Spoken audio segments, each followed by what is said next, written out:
लाओ यार, जरा वो नमक वाला सच सामने ला ही देता हूँ, है ना। जरा सोचिए कि सरकार जिस नमक को गरीबों के थाली तक सेहत के नाम पे पहुंचा रही थी, वही नमक अगर गरीबों के दिमाग की विकास को नुकसान पहुंचाने लगे तो इसे लापरवाही कहेंगे या लोगों की जिंदगी से खिलवाड़। या फिर इसे ऐसे समझिए, अगर किसी बच्चे को रोज दूध दिया जाए लेकिन उसमें पोषण ही ना हो तो क्या फायदा।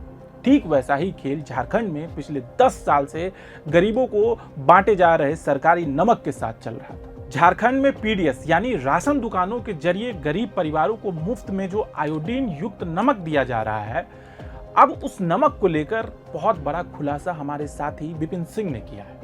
जांच में पता चलता है कि जिस नमक के पैकेट पर लिखा है कि उसमें 20 से 30 पीपीएम आयोडीन है, असल उसमें 5.09 पीपीएम आयोडीन मिला।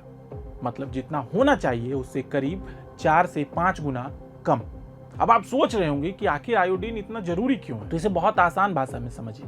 हमारे शरीर को जिस तरह ताकत के लिए खाना चाहिए, उसी तरह दिमाग और शरीर को सही विकास के लिए आयोडीन चाहिए, खास तौर पे बच्चों के लिए।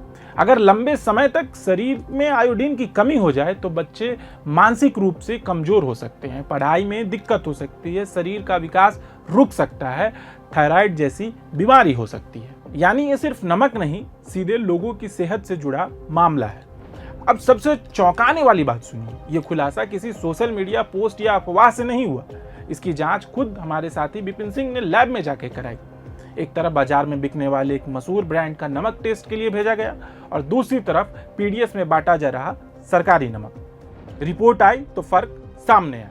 ब्रांडेड नमक में आयोडीन की मात्रा 31.3 पीपीएम निकली, जबकि सरकारी नमक में सिर्फ 5.09 पीपीएम। इतना ही नहीं, लोग इससे पहले शिकायत करते रहे कि सरकारी नमक में कंकर पत्थर होते हैं, वो पानी में ठीक से घुलते भी नहीं। और लैब जांच में ये शिकायत भी सही निकली, यानी गरीबों को ऐसा नमक दिया जा रहा था जिसे कोई लोग खाने के बजाय मवेशियों को खिलाने लगे। अब यहाँ एक और बड़ा सवाल उठता है, अगर नमक इतना खराब था तो फिर 10 साल तक इसे क्यों बांटा जा रहा था। यहीं से शुरू होता है पूरा खेल।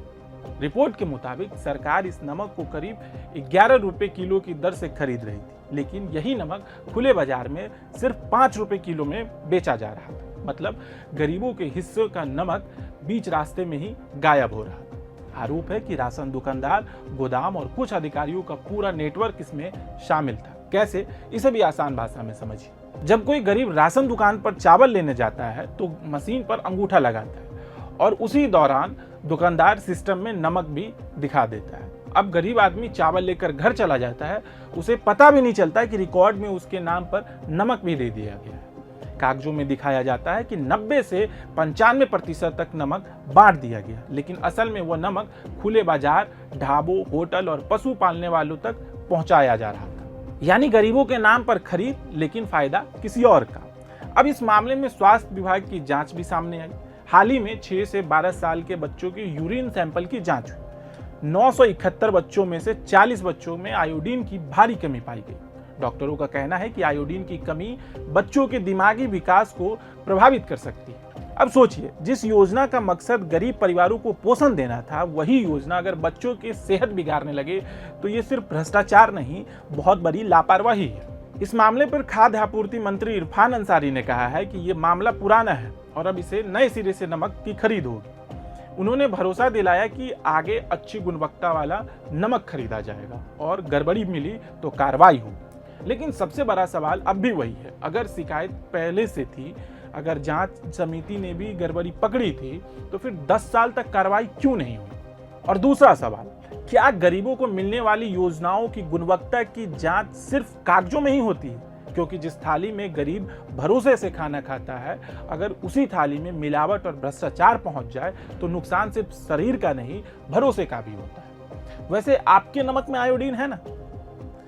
है तो कमेंट में जरूर बताइएगा, और इस घटना को लेकर आप क्या सोचते हैं कमेंट में जरूर लिखिएगा। और देखते रहिए प्रभात खबर। मेरा नाम है आदर्श शिवम और ये रिपोर्ट है हमारे साथी विपिन सिंह की। प्रभातखबर.com, विश्वास वही, रफ्तार नहीं।